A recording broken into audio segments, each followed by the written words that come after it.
ఇక మరొక నాయకుడు వాకిటి శ్రీహరి, మక్తల్ ఎమ్మెల్యే వాకిటి శ్రీహరి కూడా మంత్రివర్గంలో వచ్చారు. ఆయన కూడా తొలిసారి అసెంబ్లీలో అడుగు పెడుతున్నారు.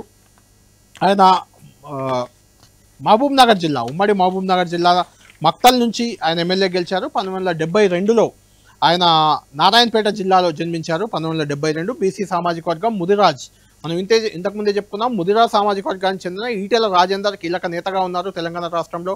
ఆయన బీజేపీ అధ్యక్షుడు అవుతారనే ప్రచారం ఉన్న నేపథ్యంలో ఖచ్చితంగా తెలంగాణ క్యాబినెట్లో ముదిరాజ్ సామాజిక వర్గానికి చోటు కల్పించాలనే నిర్ణయంతో వాకిటి శ్రీహరికి అవకాశం వచ్చింది. ఎప్పుడో సీఎం రేవంత్ రెడ్డి పార్లమెంట్ ఎన్నికల సందర్భంగానే ముదిరాజ్ సామాజిక వర్గానికి చెందిన శ్రీహరికి మంత్రివర్గంలో చోటు కల్పిస్తానని ఆల్రెడీ ప్రకటించారు. ఆయన మల్లికార్జున్ ఖర్గే ఏఐసిసి జాతీయ అధ్యక్షుడు, ఆయన కుమారుడితో ఆయన కుటుంబంతో కూడా శ్రీహరికి సన్నిహిత సంబంధాలు ఉన్నాయి. అవి కూడా ఆయనకు కొంత కలిసి వచ్చాయి. 1995లో ఆయన రాజకీయ ప్రస్థానం మొదలుపెట్టారు. ఆ తర్వాత 2001లో మక్తల్ సర్పంచ్గా ఎన్నికయ్యారు. గ్రామస్థాయి స్థానిక సంస్థల నుంచి ఆయన రాజకీయ జీవితం ప్రారంభమైంది. 2006లో ఎంపీటీసీగా గెలిచారు.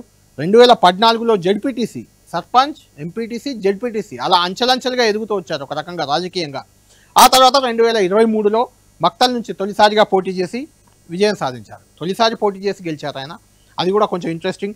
మొదటిసారి రాజకీయాల్లో 28 ఏళ్ళు 25 ఏళ్ళుగా కొనసాగుతున్నా మొదటిసారి అసెంబ్లీలో అడుగుపెట్టారు. మొదటిసారి అసెంబ్లీకి పోటీ చేశారు. మొదటిసారే క్యాబినెట్లోకి రావడం ఖచ్చితంగా ఆయన అదృష్టంగానే చెప్పాలి. దానికి రకరకాల ఈక్వేషన్స్. ముదిరాజ్ సామాజిక వర్గం అనేది ప్రధాన ఈక్వేషన్. రెండవది మహబూబ్ నగర్ జిల్లా పెద్ద జిల్లా, అక్కడ 14 నియోజకవర్గాలు ఉన్నాయి. అందులో కేవలం గద్వాల, అలంపూర్ మాత్రమే గత ఎన్నికల్లో బీఆర్ఎస్ గెలిచింది. మిగిలిన 12 కాంగ్రెస్ పార్టీ గెలుచుకుంది. అందులో జూపాలి కృష్ణారావు చాలా సీనియర్ నేత, ఆయన సుదీర్ఘ రాజకీయ అనుభవం ఉన్న నాయకుడు. ఒక్కసారి ఓడిపోయారు ఆయన. ఒకసారి ఇండిపెండెంట్గా కూడా కొల్లాపూర్ నుంచి గెలిచారు. ఆయన ఆల్రెడీ క్యాబినెట్లో ఉన్నారు. ఎక్సైజ్ టూరిజం శాఖ మంత్రిగా ఉన్నారు. ఇప్పుడు వాకిటి శ్రీహరి క్యాబినెట్లో 2వ బెర్త్ దక్కబోతుంది మక్తల్ నుంచి ఆయనకి. మల్లికార్జున్ ఖర్గే కుటుంబంతో ఉన్న సంబంధాలు కూడా అవి కలిసి వచ్చాయి. ఇవన్నీ ఈక్వేషన్స్తో వాకిటి శ్రీహరికి అవకాశం దక్కింది. ఇక శ్రీహరికి ఎక్సైజ్ శాఖతో కొంత బిజినెస్లు దానికి సంబంధించిన విషయాల్లో కూడా కొంత నాలెడ్జ్ ఉంది కాబట్టి ఎక్సైజ్ శాఖ ఆల్రెడీ జూపల్లి కృష్ణారావుకు అక్కడ అదే జిల్లాకు చెందిన నాయకుడికి ఉంది కాబట్టి దాన్ని వాకిటి శ్రీహరికి ఇచ్చే అవకాశం ఉన్నట్లు ప్రచారం అయితే జరుగుతుంది. ఇంకా శాఖల గురించి ఇప్పటికే క్లారిటీ లేదు. ఈవినింగ్ వరకు క్లారిటీ రాబోతుంది. ఒకవేళ ఎక్సైజ్ శాఖను జూపల్లి నుంచి తీసి వాకిటి శ్రీహరికి ఇస్తే జూపల్లికి మరొక శాఖ కేటాయించే అవకాశం కూడా ఉంది.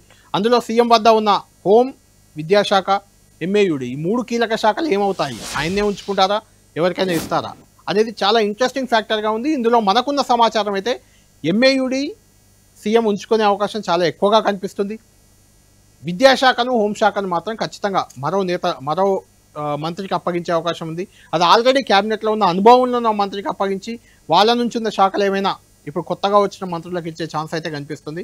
చూడాలి శాఖల కేటాయింపు ఏ రకంగా జరగబోతుంది, ఎలా ఉండబోతుంది అనేది మనం వేచి చూడాలి.